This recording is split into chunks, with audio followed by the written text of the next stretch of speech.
Thanks, Nate. Thanks a lot. I'm just gonna hit the button here for the recording. Just gonna fix that. There we go. And I'll do the same thing here on my phone. Okay. Happy Friday, everybody. Thank you for being here. I'm going to make a really fun pendant necklace, and it's super easy. And it's got some versatile applications. I feel like we can do a lot with this design beyond just this project. There's, you know, a lot of possibility. I was seeing Carmi was mentioning earlier that she was looking for just, you know, a way to make a really cool beaded chain that's fast and fun. So we're going to learn how to do this. And then just, you know, just for fun, we're also going to learn how to make a really cute little pendant that you can put on it. And this technique has a lot of versatility. As I said before, you can not only just make a really cool chain, but you can put beads in between each of your SuperDuos to really change it up and make some fun stuff. So let's get started. I'll show you the materials here on my mat. And so I've got here the beads that I'm going to be using today, which are some size 10s, Czech glass round beads, and then I've got my SuperDuos. And you can use any colors. You don't have to stick with these, but I liked these because these patina, like kind of colorway that I've got going here, looked really nice with that kind of like half coat SuperDuo. So that's the one I'm using today. And all of these, if you're looking for the product numbers, they are all in the handout. So everything I'm going to use today will be listed right here. So you should be able to find it.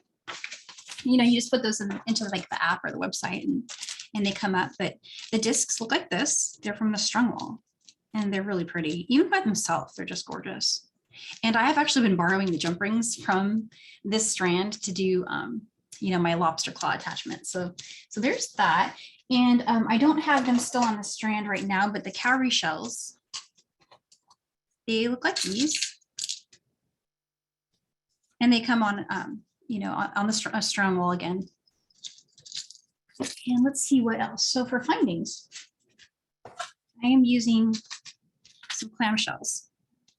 You could also just do a little seed beaded loop, but I thought I'd show, you know, just another way that you can start a design. And I'm going to be using the lobster claws and the crimps from in here. I'm not going to be crimping today. I'm just going to use it as a way to tie a knot. What else? Just for the first, like the starting side, it can be handy to have some glue for that first knot. You won't need it in the second part because you don't actually knot at the other end, but just for the beginning there. And then for the medium, we've got our good Wildfire here, and I'm going to be using a size 12 beading needle today. And the 12 is helpful, especially for maneuvering around as you build your pendant. It can help. And then some optional materials. If you would like to jazz it up in any way, I'll show just at the end how to add a bead. And I thought these were really pretty. So the beads that I have today to use for embellishing are these, and those are in the handout as well. All right, so let's get started. Let's go ahead and get we're gonna need our cowrie shell, and you're gonna need one of your discs from that strand. I'm just gonna go ahead and get those out. They actually come in this little plastic cover, which is pretty cool for, you know, it's like an anti-tarnish cover on it. And I didn't mention earlier, but you'll just need some pliers, just our usual jump ring open and close pliers. So I'm gonna go ahead and get this one free. And to do that, you just want to go ahead and pinch. I like to use my square version, but chinos are fine too, and the bent nose here. Remove that, and I'm just going to save this one for later. So I'm closing that back up. I need to remove the jump ring from the bottom here. And I'm going to hang on to those. Okay, and the next thing we need is our Wildfire. So about, you know, 30 inches or so is going to be plenty for creating this. And grab my scissors really quick.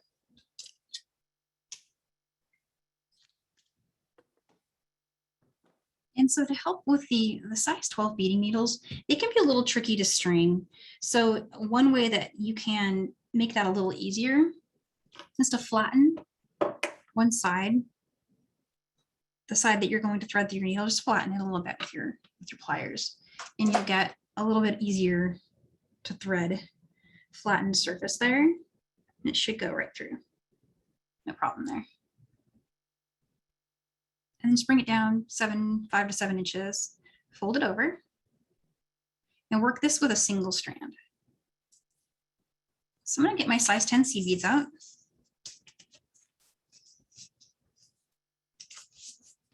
And there's lots of different ways you can make pendant. I'm going to walk through the way that I did it, but every time I create this, I get a new idea of another way I could do it. So definitely experiment. I'm going to show you how I made the original sample, and it'll give you ideas. I feel like you'll see this and you'll say, oh, I like this better or that better. So here's one way that you can use these and put these together.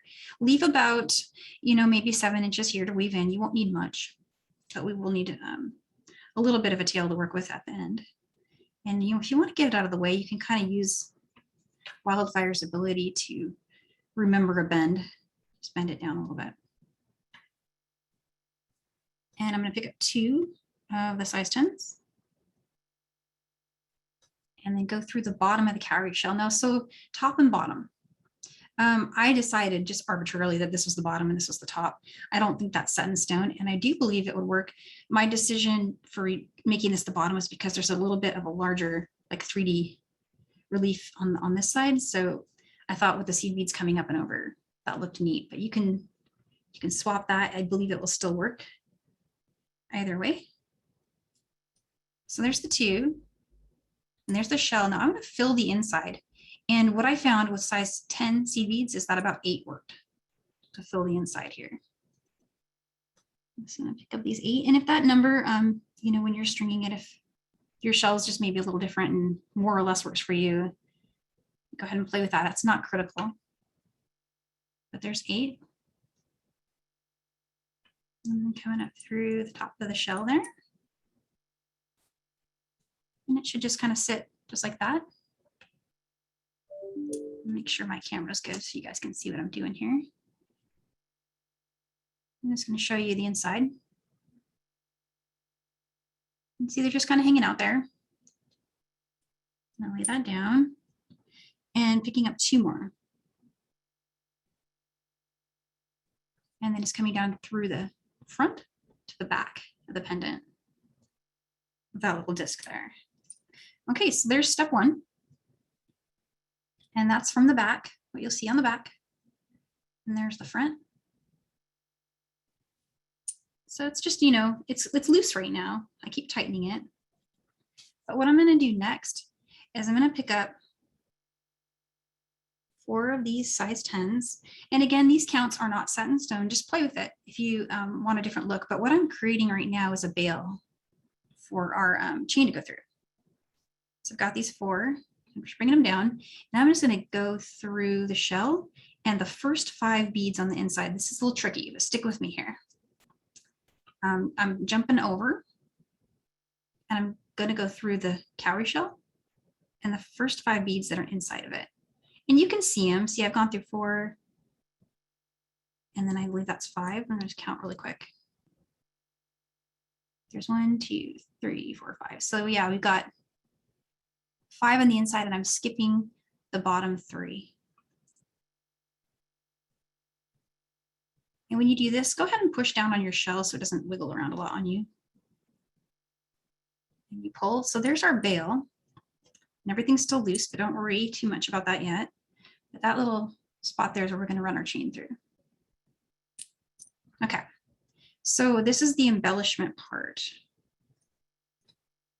I noticed that depending on which shell I had in there, because they're all pretty much the same, but some of them are a little different.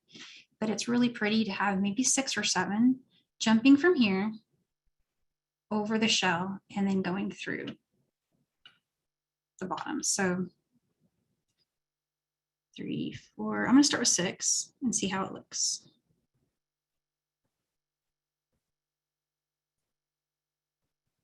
And I think that looks pretty cute. You could add 7 if you wanted. Just play with it and see.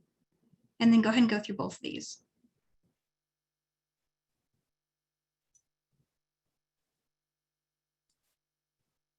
Here we go. Okay, and so in the instructions, it doesn't say to do this, but optionally, if you want to, with the knowledge that you're going to have to work around it a little bit later to get through that bead, but you could just do a little knot here for stability. And it's optional. But earlier when I was working on, my test samples, I decided that that might be a good tip to share because it wiggles a lot when you're working after this step, and maybe that's helpful. But I didn't do a double knot, I just did one. So there's that. Hey, Danielle, it's Carmi. Hey. You did not go through the top 2 beads, correct? No, I did. I went through, sorry, I can go back and do that again, but I strung 6. Yep. And then I went through these 2 here. Or you mean up here? Up here, there. Up here, I did not know when I came. You want me to go back? I can go back to the beginning if you want. Would that be easier? Or I could talk through it. Because it's crucial for the design, I think we should demo the pendant one more time. Sure. Yeah, why not? Let's do it. Okay, let me grab a lot of people probably get it, but one more time will just seal the deal. Okay. Yeah, and it's yeah, and I just wanted to make sure I share that, as I was playing with this and coming up with this was totally arbitrary. This was just me playing with something to see what looked cool. And it is not set in stone if you don't like it how it looks. The idea of what we're doing here is mainly what I wanted to share, but I'm going to go through, and if it helps, maybe what I could do is I could show the diagrams as I'm doing it. Do you think that would? I think that would be good. Let's do that, so you guys can really see what I'm doing. So the first thing I'm just going to do is I'm going to pick up 2. Well, sorry, go through the disc first, right? And then you want to pick up 2 of your seed beads. So I'm doing that. And then let's come up through the shell. And I'm going to fill this in. And you'll probably fit 8 really nicely. If it's more or less than that, don't worry. It's all still going to work. I've got 5, here's 6, and 7, and 8. So let's just work through it together, step by step with what we see here. That way, when you guys are sitting at home trying it, you can see what I'm doing, like based on where I am here. So I've got the 8 inside, and that looked great. 2 more. And just at this point, you'll probably want to flip it.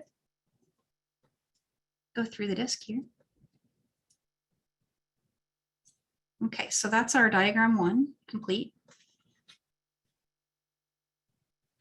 That one's good there. And so what we're going to do next now is we're going to create our bail. And so I think this was the question that was just asked was, did I not go through these top 2? Meaning, did I not go through those? And that's correct. I did not go through them because what I'm trying to do is make a circle. I want to go from here and down and back through the shell to make like a circle so we can get our chain somewhere to go, right? When we bring our chain down. And so that's what I'm doing here. I'm just going to go ahead and pick up 4. If you don't like 4, you could do 5 if you wanted to make your bail bigger. Again, this is all kind of really, really super freestyle. But here in the diagrams, we're showing 4. So now I'm going to go through the shell. And then when I get through the shell, so this is the top hole of the shell here, but I'm going to keep going through the first 5 beads. And actually don't totally sweat that if you're having trouble getting through them, just go through some, right? It looks like I went through 5 exactly, just kind of accidentally there, but in the diagram, it says to go through those first 5 because what we're going to do from here is loop over the top. But here's what the top looks like. Remember, I came out of the back, strung 4. I went through the shell. And when I went through the shell, I went through the next 5 that were inside of the shell. And then I jumped up out of the shell now. So I'm on top of the shell now. And I'm going to string, 6 or 7. And in the handout, it says 6 or 7 because what I noticed is that it didn't always look exactly the same from shell to shell. So you'll want to play with that. But here's what 6 looks like. And then we're going to go through those first 2 here.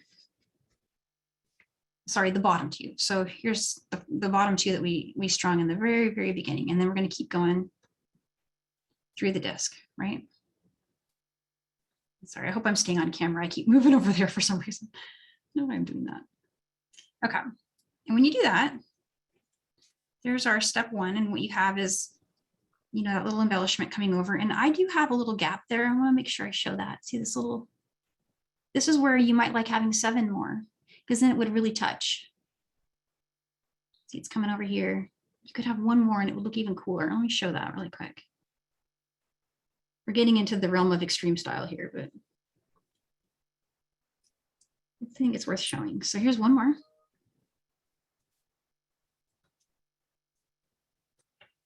I'm going through those 2 and going through the disc there.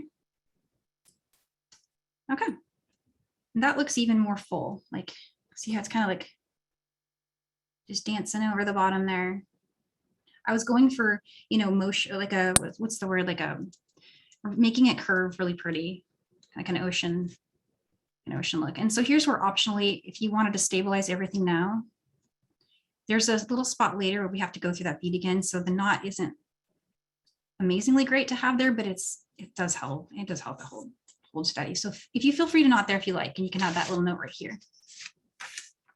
Let's go to the next page. So we're pretty much almost done with the pendant at this point, but we got to get from the, so right now we're at the back, right? And we want to get around to the front and then be able to come back up here and reinforce our bail. So to travel around, all I did was I just picked up 3 more beads, and then I went through the first one.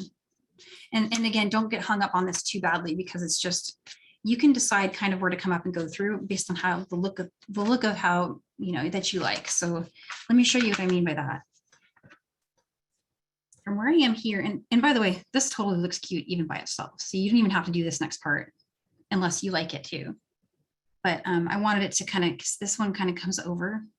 I want it to look symmetry. That's why I did this. So here's 3. And skip this first one, and then just go through the second one. So you've got 1 above the disc, and then there's another one right above it. And getting through it can be just a little bit tricky, but using that size 12 beading needle is helpful. And I only made it through just the one, so I'm just going to keep going. But if you made it through the others above it, that's where we're headed. So keep going there. Go through all these. And see how loose everything is? This also serves to tighten up all those connections. So I'm going to go through that. If it will let you at this part, if it'll let you continue through the beads inside, go for it. If it won't, we'll have to, you know, come back and rethread, but I'm going to try to do it in one swoop, because that is kind of easier.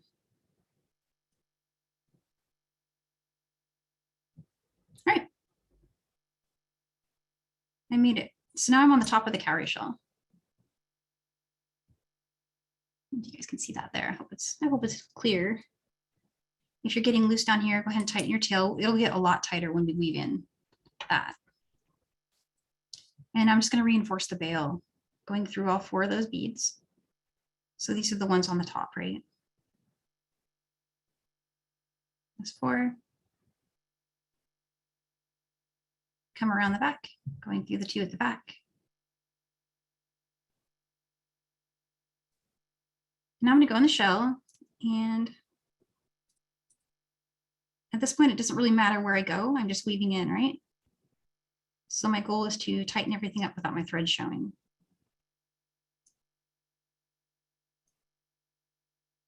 You'll know you're going through the beads because it will be pretty tight. Keep going here to see where I am at.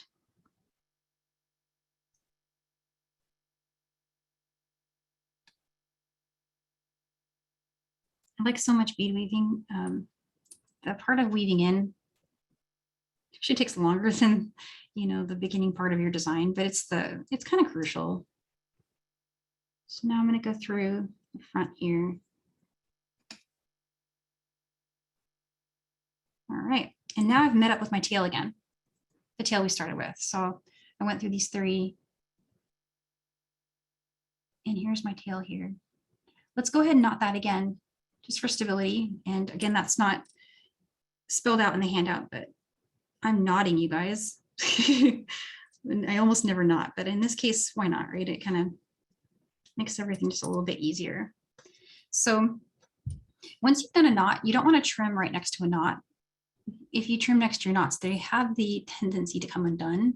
So if you remember with our working side, the long side, we went through these. So I'm just going to keep going through here, through the bead that's on the other side of my disc. Go through a few beads, and then we're going to trim this side. Then I'm going to thread that tail back there and do the opposite direction and trim it. So just a few more zips through the beads here. I hope this is making sense that the weaving in part is kind of boring, but you don't want your pendant to come undone. All right, and now if it will let me, I'm going to try to get through just a few more here.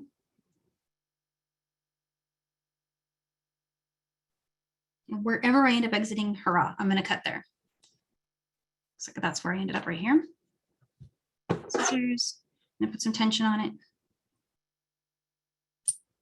So there's that side. Pull my needle off. Flatten this end through here. Okay, so you guys will remember when we did our knot, one was exiting here and one was here. I'm going to go through this other way.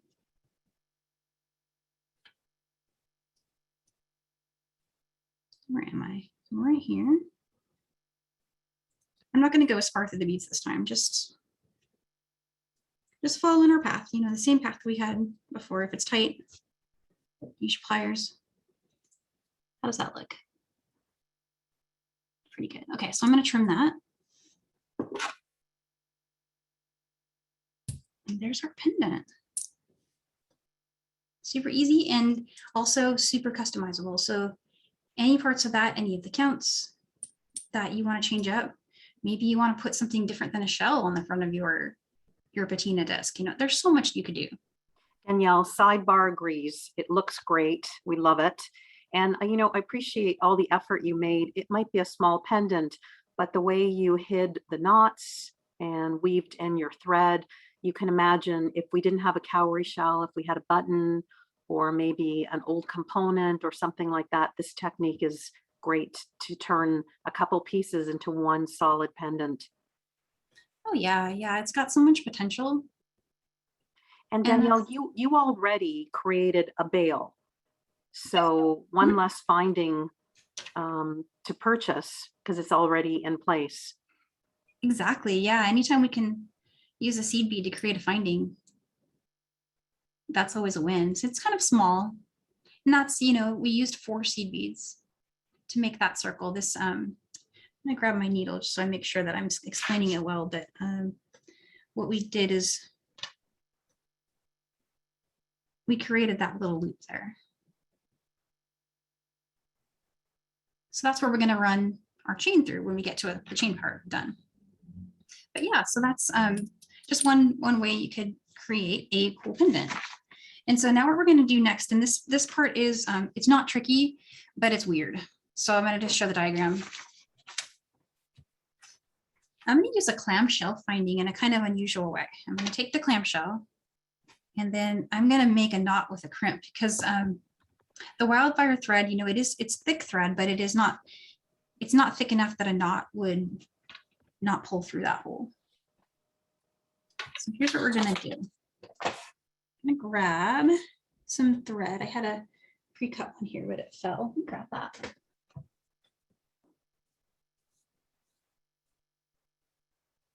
I tried to have some of this stuff ready. This is already pre-cut to a length that I can work with easily for class, but if you're making the full length version, the handout says to do 72 inches. And my disclaimer on that is that's a lot of inches to work with at once, but it'll spare you from having to add thread. And that said, don't be scared to add thread. I have one right here that I didn't cut enough for.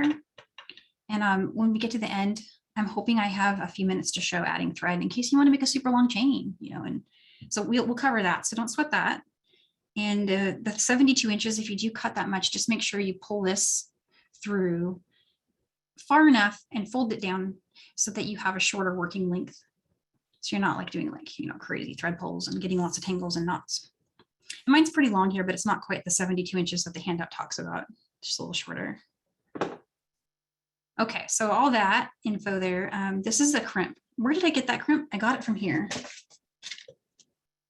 I got it from this little component thing. If you don't have this handy or you're using a different kind of clasp, you can just use one of these size 10 seed beads.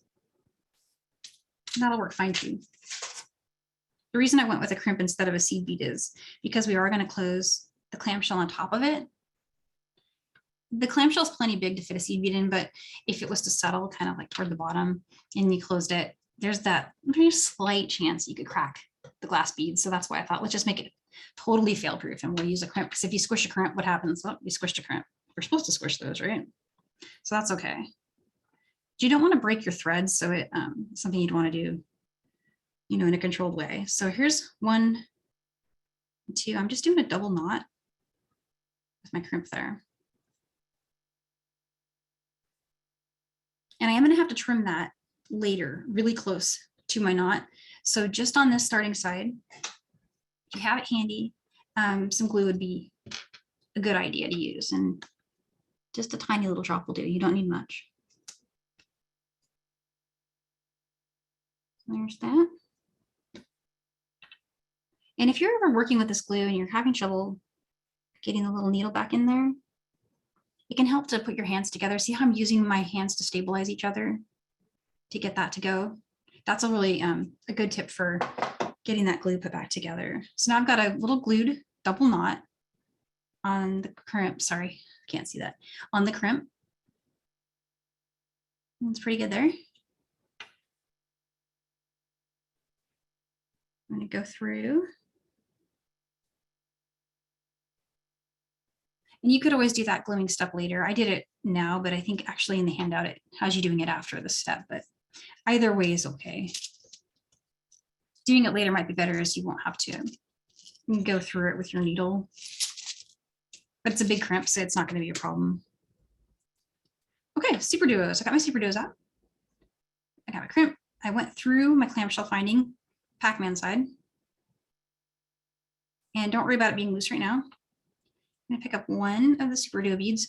If you're new to beading and SuperDuos are a new thing, they're symmetrical bead. So at this time, it does not matter what hole you pick up. Just pick up whichever one. But it is a 2-hole bead that's symmetrical. Bring that up toward your clamshell. Go back through it, back through the clamshell. I'm going to actually do that so you guys can see what I'm doing. So through the clamshell and then through my crimp bead. It'll let me do that in one swoop.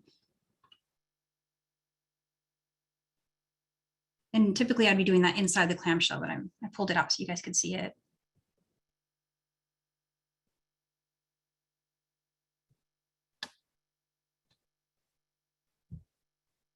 And so you don't have to go too crazy with making it tight, because when we close the crimp, sorry, when we close the clamshell, it's going to eat up some of this air that we've got here. So just a loose little gentle, you know, pull there will be fine. And I already went through my crimp. We saw me do that over here. So now all I have to do is go back through my clamshell, get back out. So that's what I'm doing here. And then go through your SuperDuo.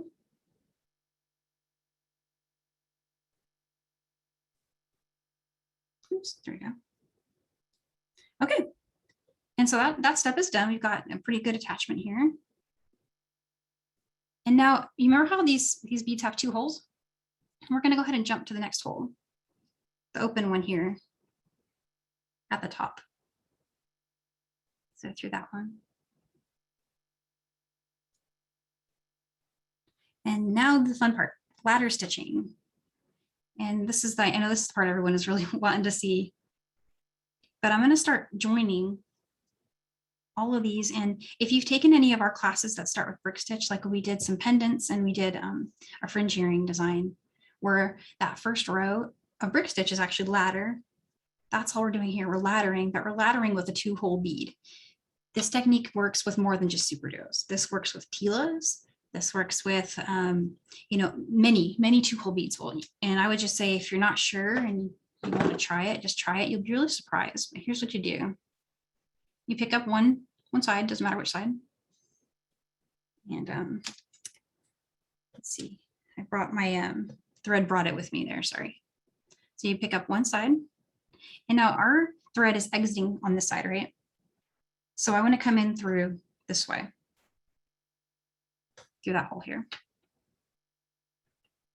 And I'm just kind of pinching. What you're going to see me do now is I'm going to pinch this bead. So just like when you ladder stitch, you kind of hold the bead between your thumb and your forefinger. You pull. And what you'll get is this kind of wonky thing where it's just sitting there. But when you come back through, just like in ladder stitch, they sit side by side. And then when you turn and go through the other hole, and you pull, there you go. That's totally all it is. That's it. We'll do it a bunch more times, but that's just ladder stitching with a 2-hole bead. It's even easier with a bead like a Tila, because anything with a flat edge here is going to be, it's going to help you get it to align. But what I kind of liked about this is that it's wiggly. And I thought that was cool. So there's another kind of bead that I wanted to try this with. It's, gosh, now I forget the name of it. It's another 2-hole bead out there. See if you guys can help me out with that. And so all I did was just looping through, going through the top. And there you go. One more on there. I'm gonna do that maybe 2-3 more times, and then we'll go through the process of adding our pendant. Danielle, because I'm a new beater too. Will you do that in slow motion again, showing it on your mat, how you, which hole you're coming out from and going into? Yeah, let me get to the starting point. So exiting from my last bead. And if you guys want me to show starting it without the clamshell on there, I can do that too, because not everyone will be using the clamshell idea. But so what I'm doing here is picking up a new bead. And then I'm going through the hole that I've exited of my last bead in the opposite direction of my exiting thread. So we're just really just forming a circle, right? We're forming a loop. And when you do that, they just sit kind of side by side like that. Is it easier with my hand or the mat, do you think, Kermie? So, when you raise it up so we get a close-up, it works too, but on the mat, it's making more sense. Gotcha. Okay, let's go back to the mat. And so what I did is I went through that bead in the opposite direction. And we'll do this a few more times, so no worries. And now I'm just coming back up through the hole of the next bead, the one that we just added. Hold tight there. If it does that to you, don't worry about it. Just bend it back. And then come through the top hole of SuperDuo bead. When I'm working, I am doing something, I'm pinching them together like this, which just helps getting the length between each bead correct. But once you're done and you pull both of these strands, it just goes in a perfectly straight line like that. Just a really neat little trick that looks very intricate and is so not. But so we're picking up one bead here, and we're going to go through the bead we just left, but in the opposite direction of our exiting thread. Pull tight, forms a loop. So there's that loop. I'm going to show it kind of exaggerated there, but see that loop we made? And now what I need to do is I need to go back through the bottom hole of the new bead, right? So I'm going to pull that just a little bit tighter. Go through there. It's definitely easier to do when you're holding it, but you can still, I just want you to be able to see on the mat what I'm doing.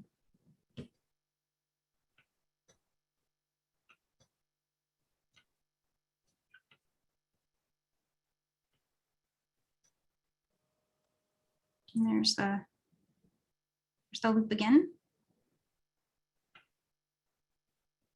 And now through the top hole. And let's do that one more time. So new bead. Go through here.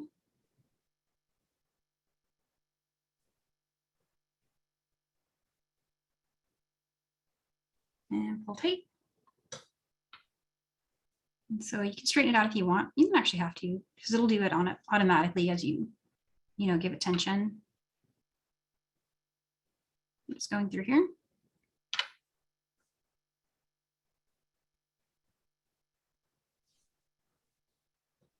Danielle, it looks amazing. And I guess once you just see how easy it is to ladder, you're just going to keep going.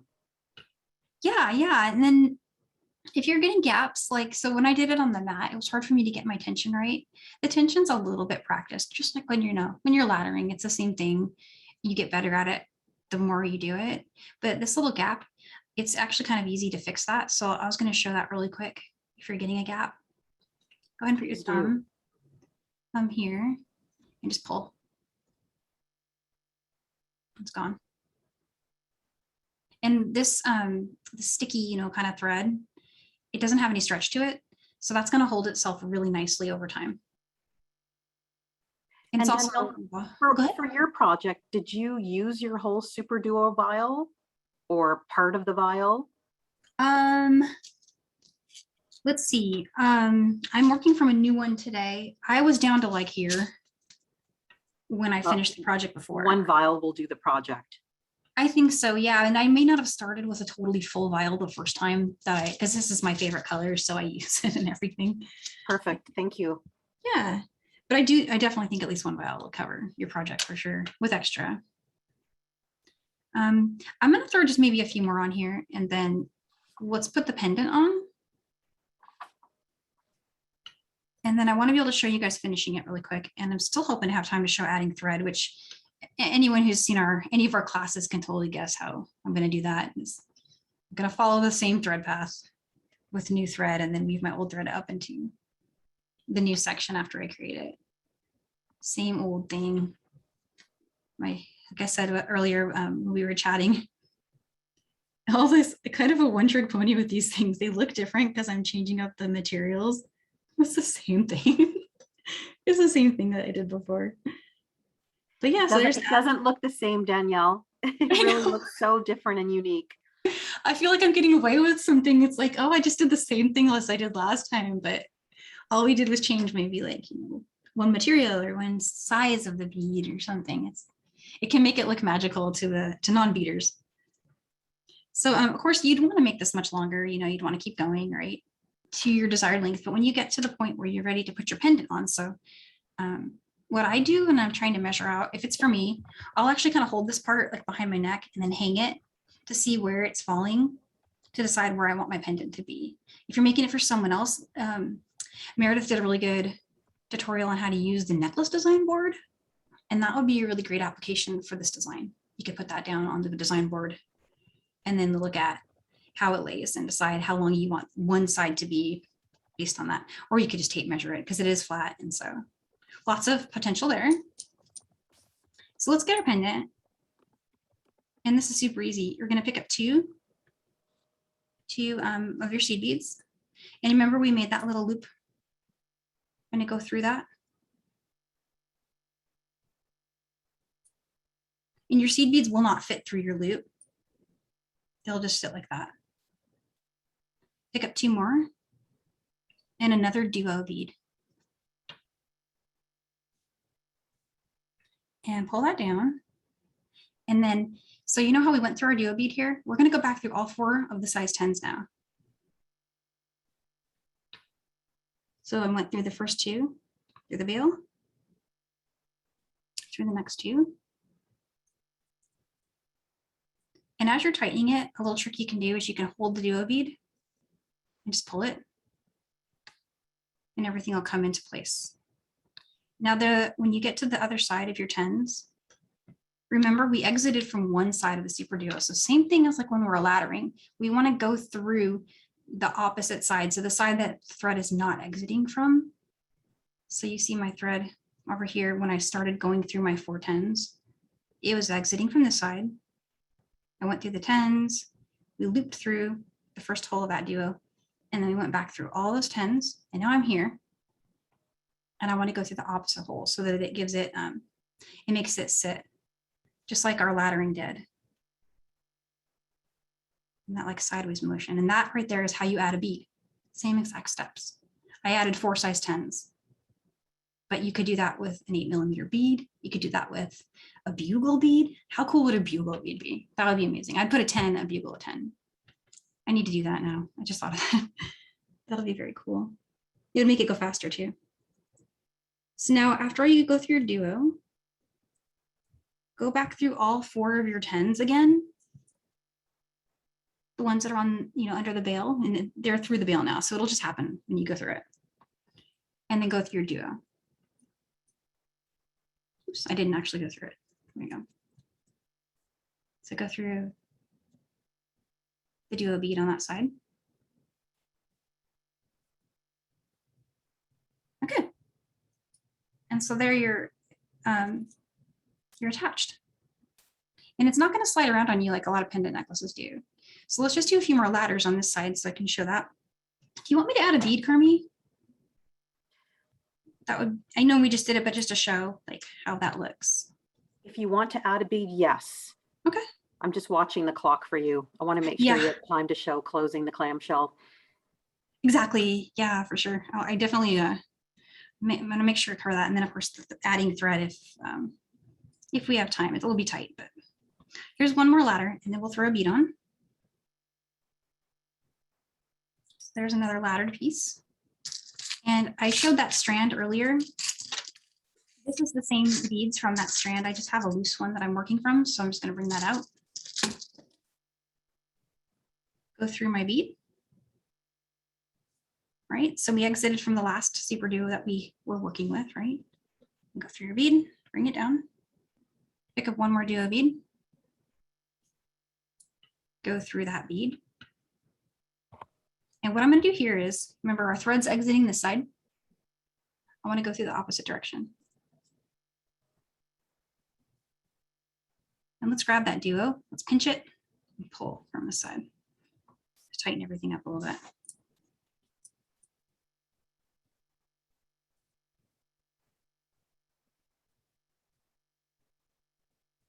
So there's our bead. It's in there. Now we need to go back through it.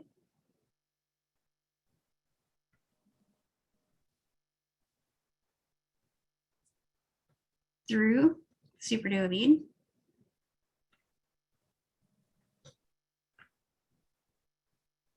And then switching to the top hole of that same SuperDuo.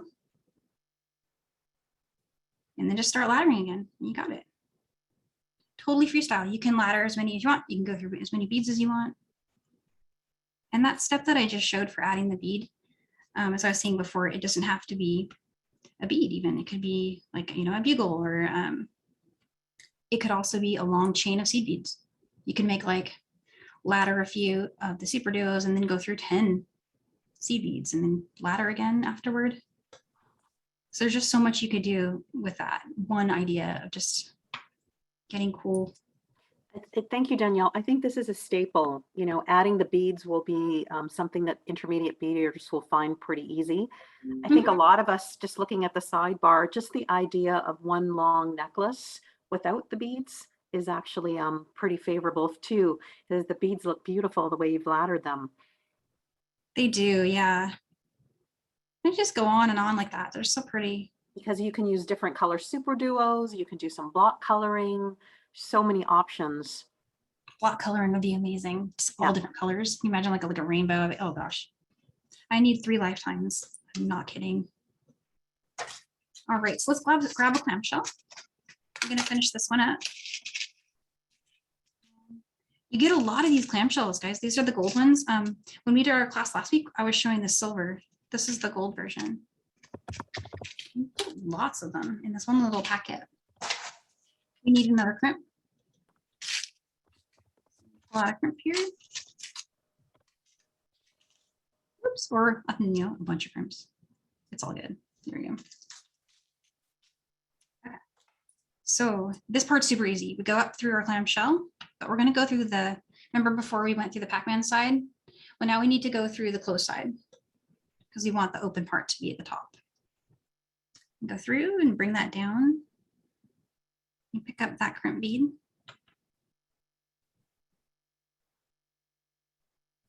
Go through the clamshell again. And when you get to the SuperDuo, remember, same thing again. Here's our exiting thread. We want to go through opposite side.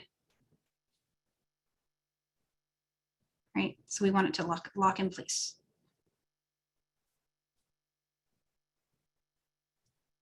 What I'm doing off camera, it's hard to see, but I'm actually pinching my crimp bead and pulling to get that to come down and sit inside of my clamshell.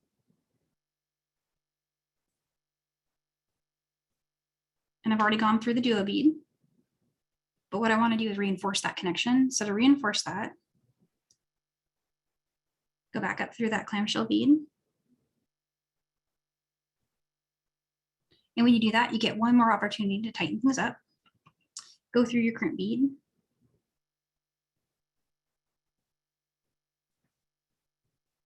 And it's inside the clamshell, so there's some, you know, you'll have to, if you have like a magnifier, that can also really, really help to find it. Once you've gone through the crimp, go back through the hole in the bottom of the clamshell.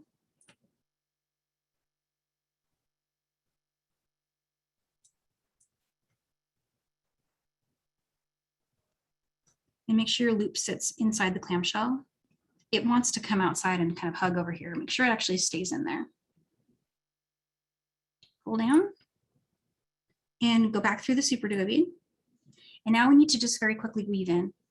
And this is the same process for weaving a new thread, but we're going to follow our thread path until we've changed direction 3 times. So there's my first change of direction. But I'm also just following the same thread path as I've had the whole time I've been laddering.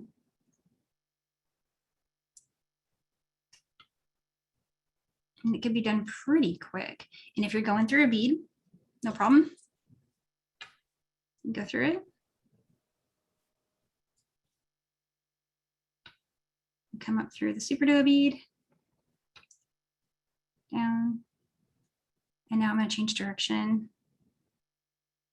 That's my tail there, sorry about that. So here's 1.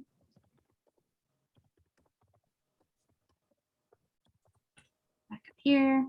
And you could probably trim it here. This would be fine. And if you're looking for a really good place to trim, and you did do the beads, go through the beads. If you didn't have any beads and you'd like to trim it after you've done a loop over one of these. And if you have a burner, that's even better. The reason I mentioned the burner is if you burn it here, it's a lot less likely to work its way back out. So you don't have like a loose tail hanging out, but it's still going to work fine even if you don't. You can just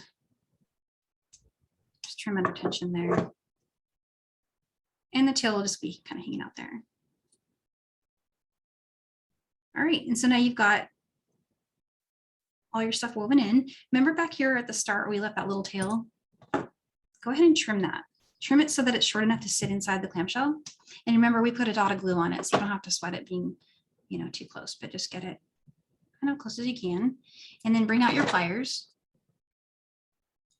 Close that clamshell.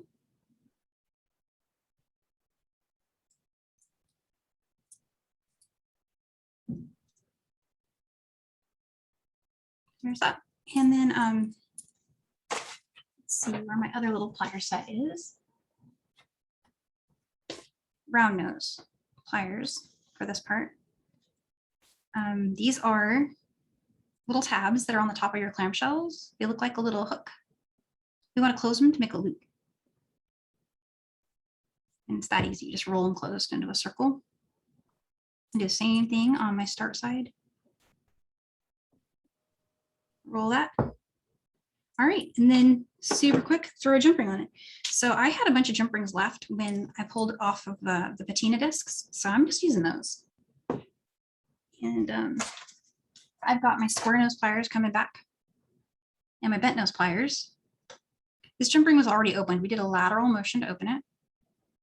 Hook that on there. Lobster claw. So here's one side.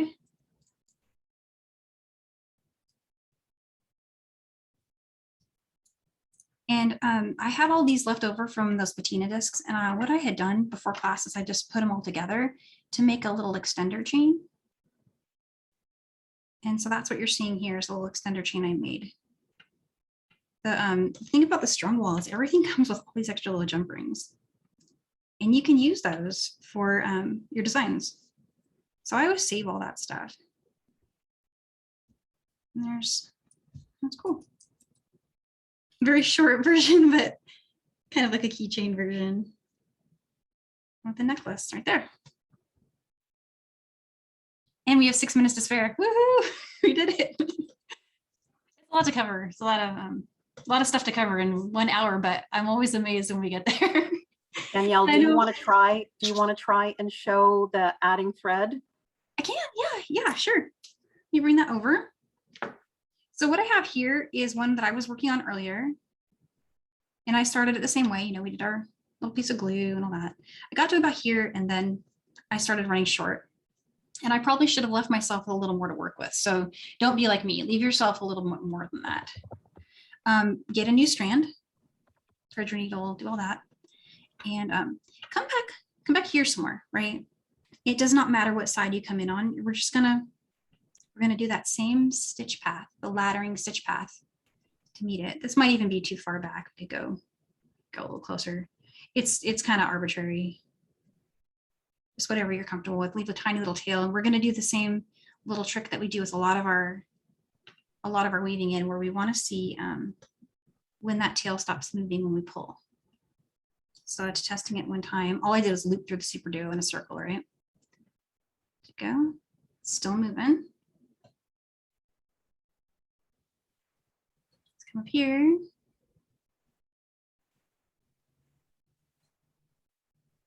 Go back through. And with SuperDuos, what I find is that my weave-ins happen very quickly. You don't have to go through a lot of effort to get them to work out.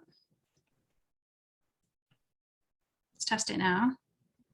And see, it's already so tight that it's not even moving. I could have even woven in a little closer to it. But I want to just travel now. I'm just going to travel to get where I need to be.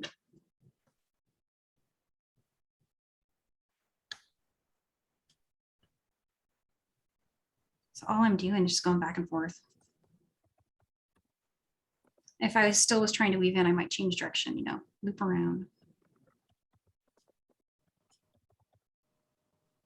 And when you get to the last one, just be mindful. Well, two things. I didn't go through the right hole. See what I did? I jumped. I want to show what I did there. See how that one kind of left over.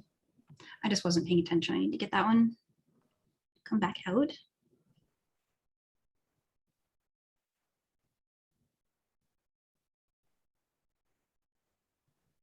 Get that in there. Okay.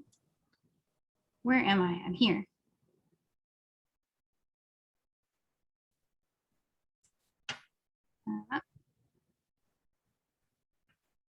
And if you get to the spot and you're like, hang on, go in the opposite direction, don't worry about it. It's okay. I mean, if you wanted to try to meet the same point, what you could do is you could just do a turn.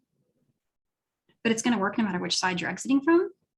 But if you really wanted it to be the same side, you could just do a turn and come back up, like, you know, by picking up thread bridges. But I think it's totally okay to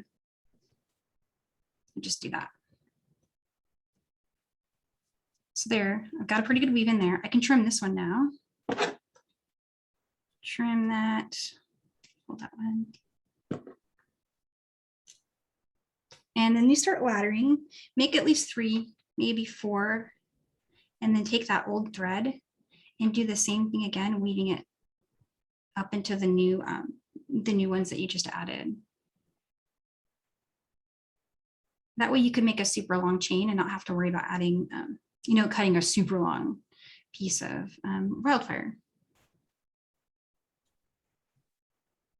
You can see like once you get going, you can make these really, really fast. You can make a lot of, I was thinking the other day that if you just made this chain just by itself and didn't do anything else, that by itself would actually be really cool if you're someone who's selling your work. Just all different colors hanging out. So what I would do here now, I've got 3 new ones. Danielle, I'm going to stop you there. Okay. And You guys got the idea, right? yes, you know, that they're going to take that tail now and weave it in. But I'd like you to have like a minute to say hello and show everyone the next class. Yeah, let's do that. So we've got, of course, this one was today's, was our little pendant. And next week, I can't believe it's next week already, but next week is our day of making, right? Yes. Yeah. Already. So I'm going to put this closer to the camera. Do you see those little mandala kind of like netted stitches inside of the rings? That's what we're going to do for day of making on August 21st. It's at 3 p.m. Central. And I know that looks complicated, but as I always say, and I promise I'm being honest, it's easy. It's super easy. You will not struggle with that. It's super easy to do. This one is the next class. It's August 27th. And that is basically a flat Cellini. If you guys have ever seen the Cellini spirals, those are so pretty. This is a ripple wave, flat version of that. And all it is just even count peyote stitch with 3 different sizes of seed beads going on.